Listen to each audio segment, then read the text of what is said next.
there is a family history of allergy. A child has 25% chance of developing allergies if one parent is allergic. When both parents are allergic, the chances rise to 50 to 70%.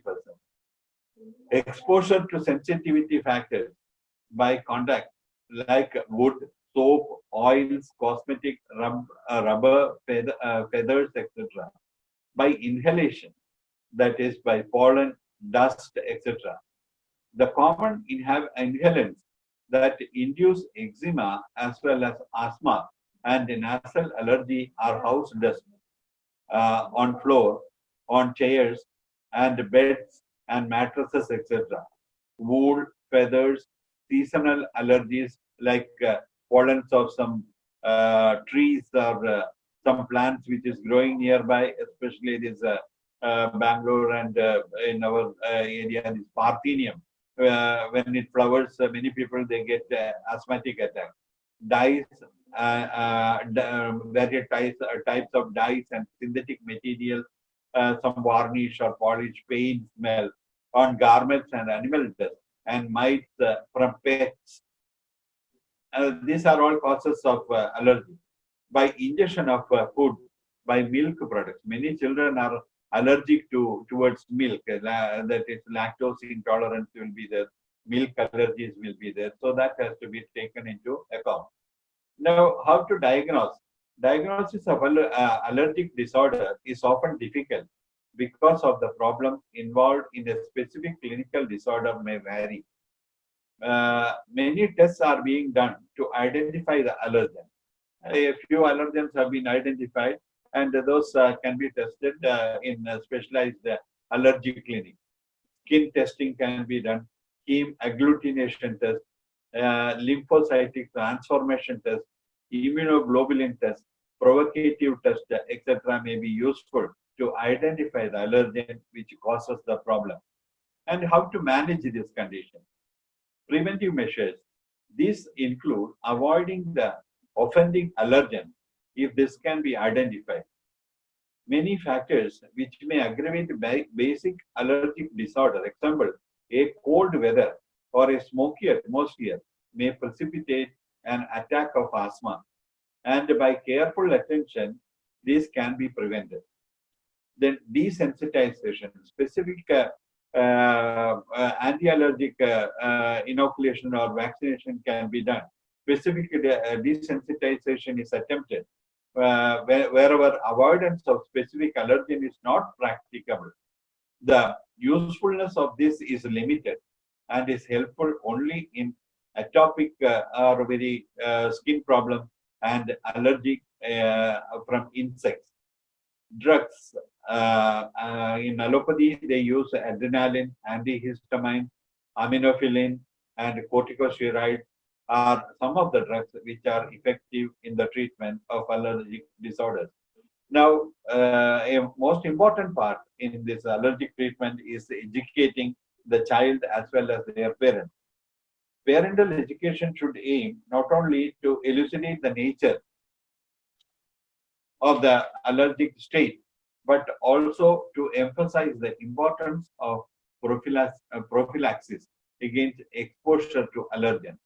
Ayurvedic management. How to manage this condition in Ayurveda?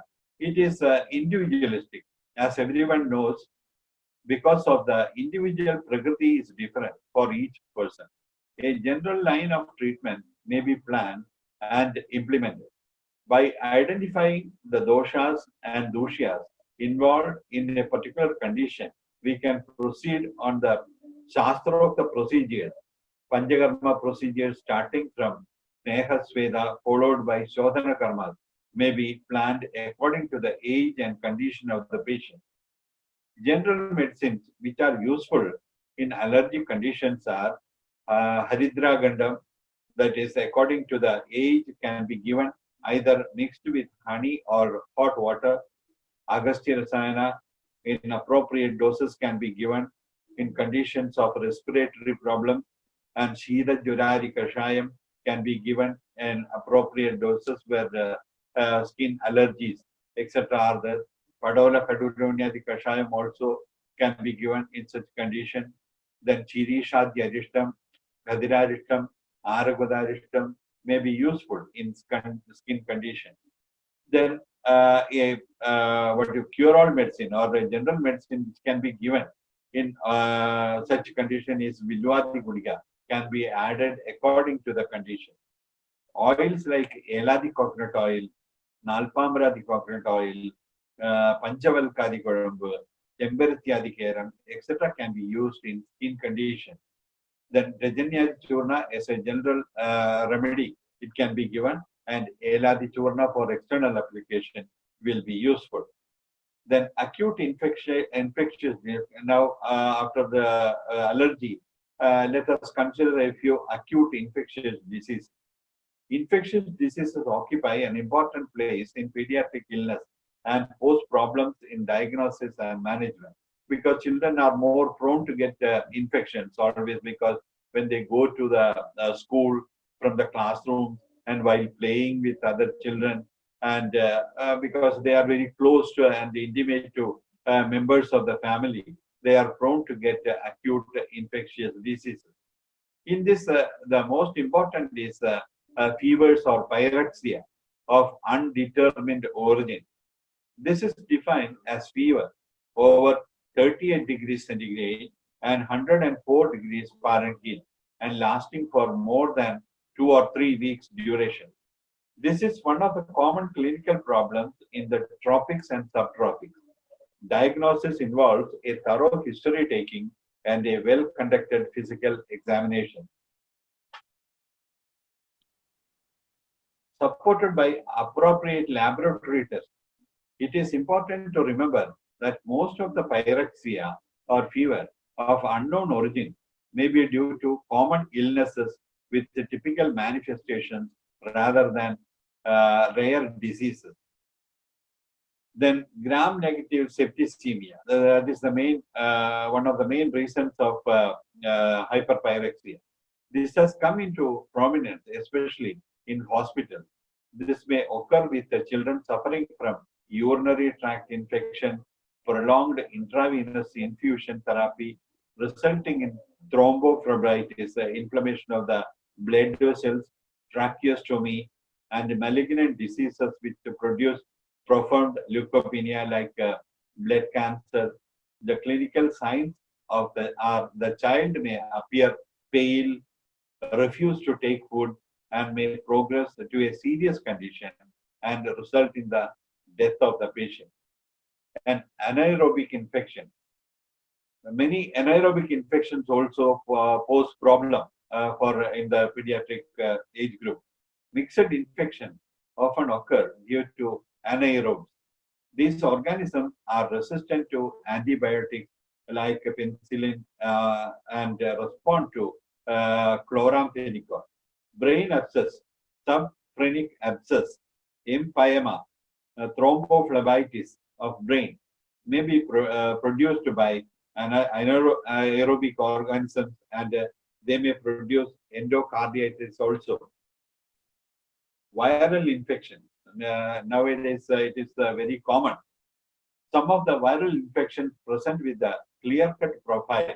Example are mumps, chickenpox, etc. Laboratory aids are required only to differentiate conditions which bear close resemblance to each other. Recent studies all over the world have shown that most of the upper respiratory tract infections are of viral in origin. And in the laboratory, blood count, the total count and differential count examination of peripheral smear or malarial parasite for malarial parasite or for microfilaria and symbol and will enable the clinician to find out if there is any leukocytosis, leukopenia, eosinophilia, or lymphocytosis, etc. Now, coming to the urine analysis. For routine examination, especially for pus cells, and culture and sensitivity should be carried out if facilities are available. Coming to the treatment side, it depends on an accurate diagnosis and appropriate drug therapy As all of us know that viral diseases are difficult to be treated, and management of shock and other associated symptoms. Children with the contagious diseases should be isolated and protected from secondary infection. Once if there is one infection to a child, there is all possibility that he will be infected with a super infection. So that has to be taken care of, and they should be isolated and protected. Then, from the Ayurvedic perspective, the sensation of heat experienced in various parts of the body, including the sense organs and mind, just as though one experience in anger can be treated as jwara. Dushta Sanyavana and one's own wrongful deeds in Kala, Artha, and Karma, and foreign body reaction are said to vitiate the humors located in the Amashaya and displace the Koshtagni from there into the tissues, that is shakas, and other organs of the body. The thus displaced ama, along with the other humors, blocks the body channel and produces jwara. Amashayasto hatva agnim saamo margan pidayel vidadadi jwaram tasmal purvidalankaram. This is from Ashtanga Hridaya. Once the channels are opened up with the digestion of ama, the body humors assumes their prescribed position. There will be sweating, and there will be normal heat distribution all over the body, and the patient becomes all right. But if the ama still remains in the body, it again blocks the channel recurrently, and the diseases continue. The humors and ama, when get digested by langana and medication, the person gets cured of the disease.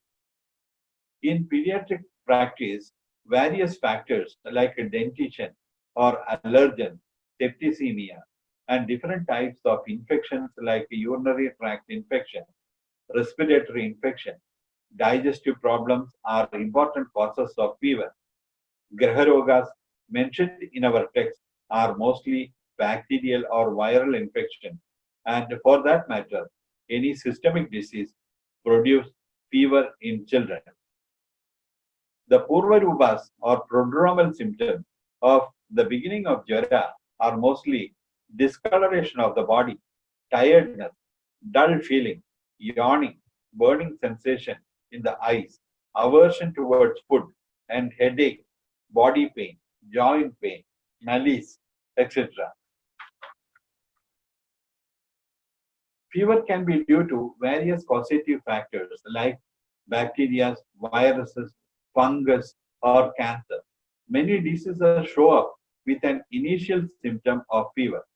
Fever is actually a protective mechanism of the body, while the body or our system reacts or fights with the causative factor.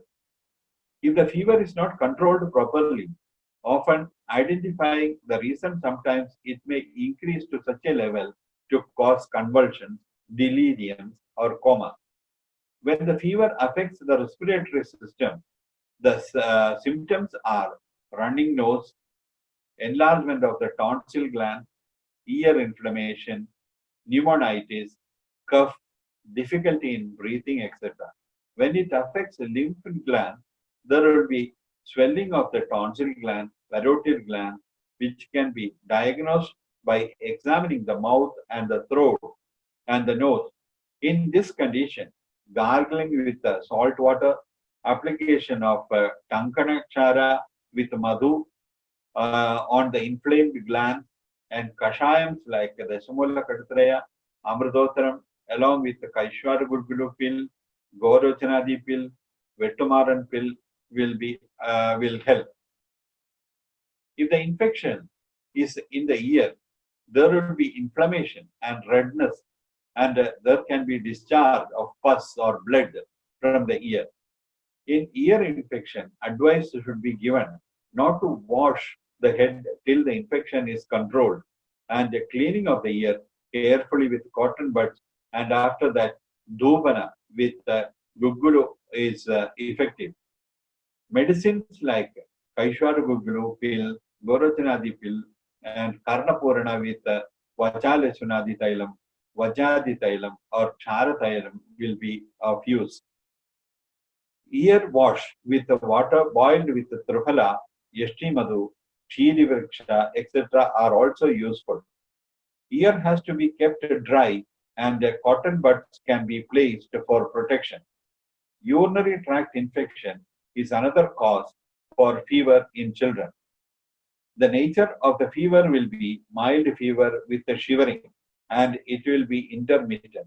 There will be low abdominal pain and swelling at the base of the eyes and on the dorsal, that is abdominal pain swelling at the base of the eyes and the dorsum of the feet. There can be headache also. Generally, this affects the female children because they are shy and maybe in the schools or classrooms they will not be conveying to the teacher that they want to go to the washroom. So because they will be retaining the urine for quite long, and this can be a reason for urinary tract infection. A routine urine test will confirm the diagnosis. In this condition, Brihatyadi Kashaya, Punarnavadi Kashayam, along with the Chandraprabha pill, Kaishwara Gulgulu pill, Yogalaj Gulgulu, then Gokshuradi Gulgulu, etc. And to control fever, pills like Gorajanadi, Vettumaran, Gokshuradi Gulgulu, etc. and Basmas like Pravala Basma, Shilajit Basma, etc. can be given. When the fever is due to some digestive problem, aristas like Mustarishtam, Pipalyasavam, Panchakolasam, Ajamodarka, and Kashayas like Deshamula Kadutraya, Pajana Amradam, Amrdotaram, etc., along with Agni Kumara Rasa, Vilvadi Gudiga, Gorajanadi, Chukundi Palyadi, Govi Chandanadi, Vettumaran, etc., can be given. Ashtachurna will be a medicine, it's a powder of choice, and Hingu Ashtachurna, Rajanyadi Churna with buttermilk or warm water will be useful to digest the ama.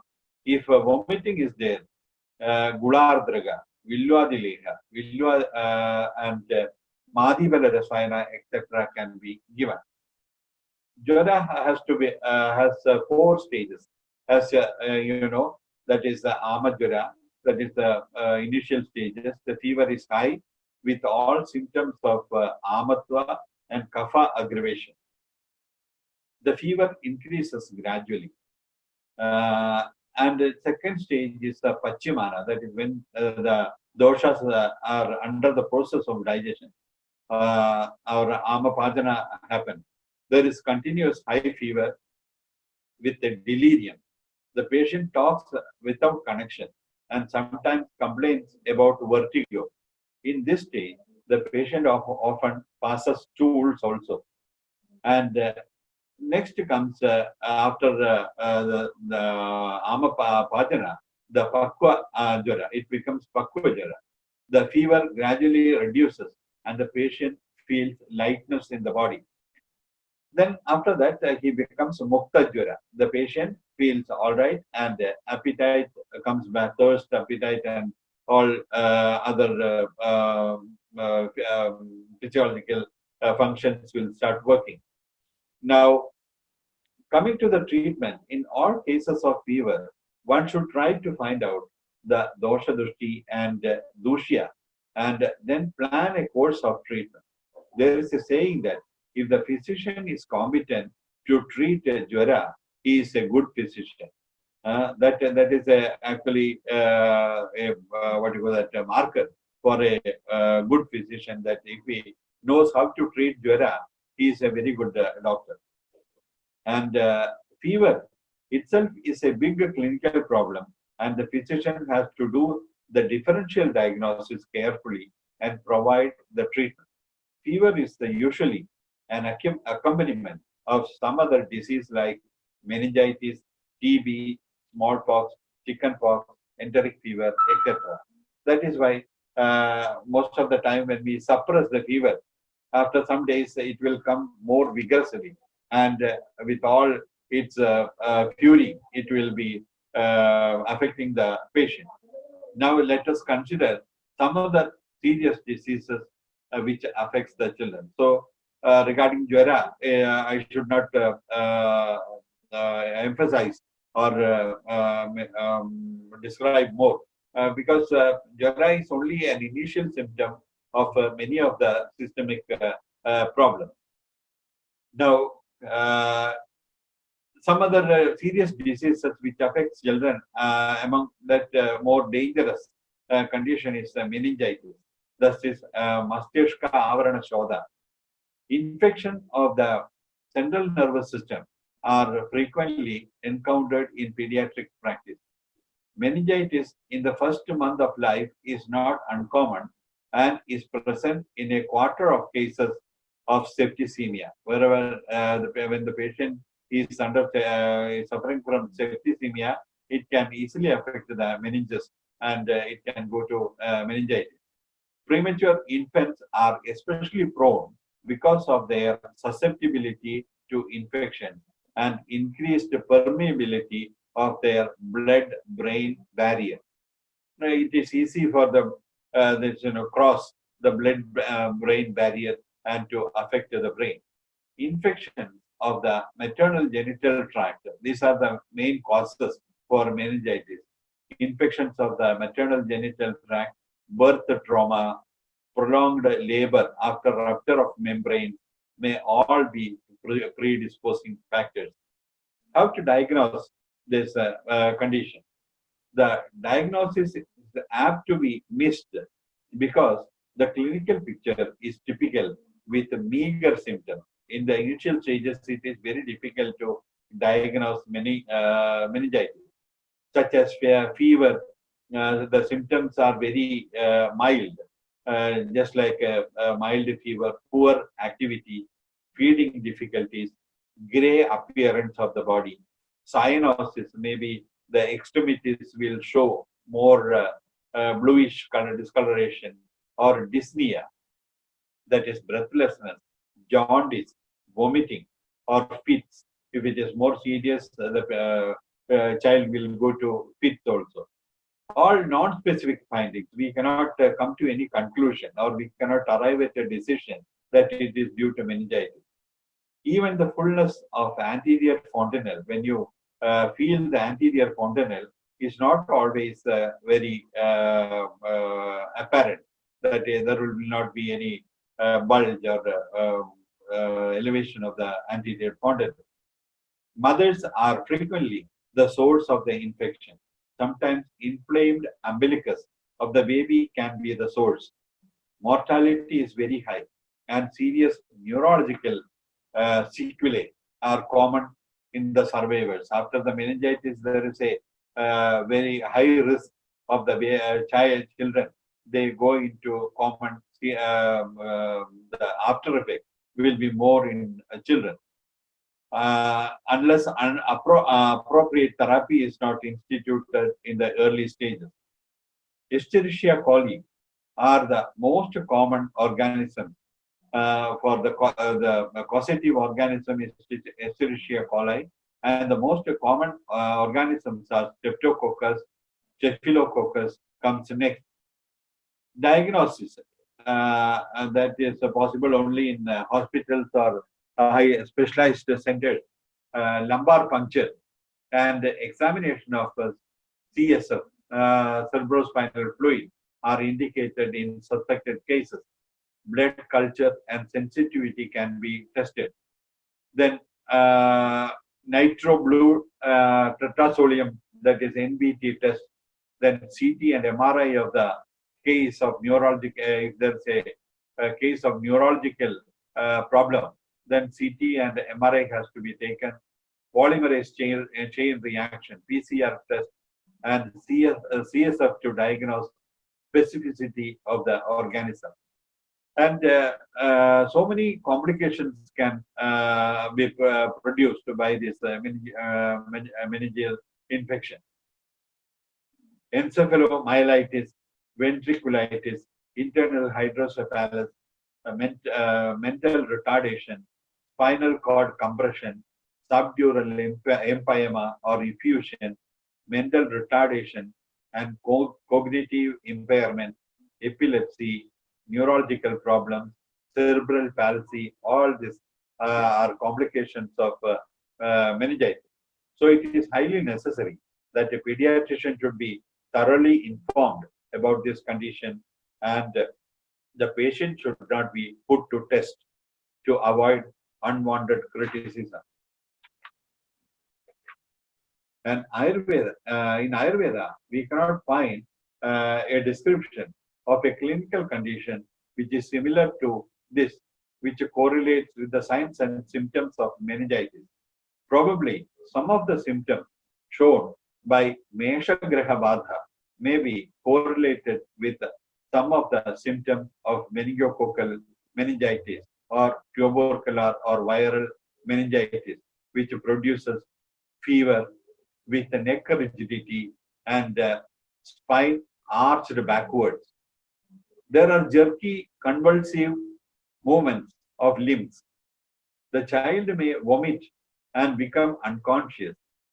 The constitutional symptoms of fever, cough and loose motion, recurrent vomiting, excitability with the stiffness of the body, especially neck, leading to coma, are some of the points which can be compared with the symptoms of Mesha Graha Badha as meningitis. Treatment is highly dependent on the symptom. Some medicines worth trying are Deshamula Grada, Jaya Mangalarasa, Raja Mrigangarasa, Brihat Vada Chintamani, and Kumbhajaji pills, etc. are worth trying.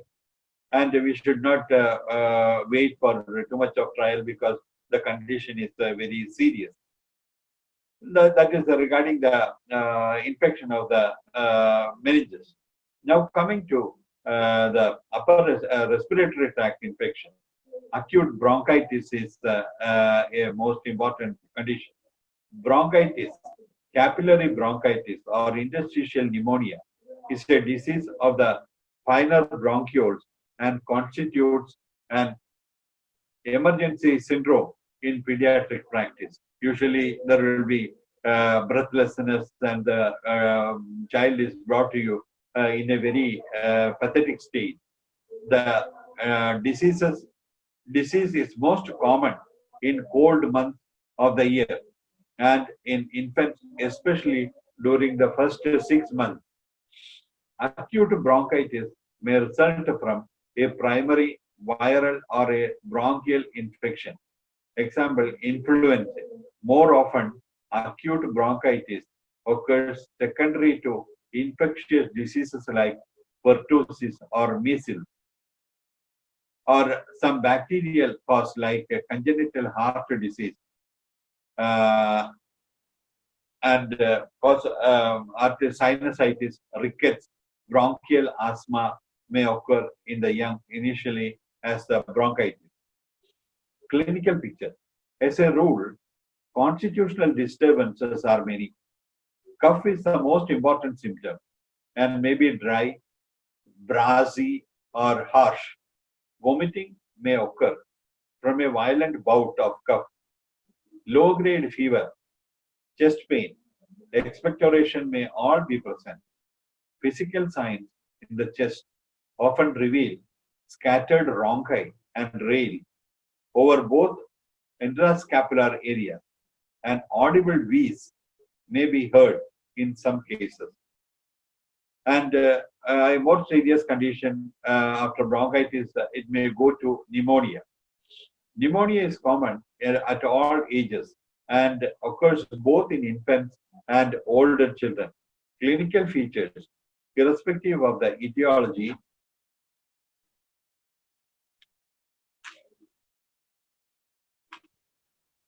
of the various types of pneumonia, they are all characterized by a sudden onset of elevation of temperature, that is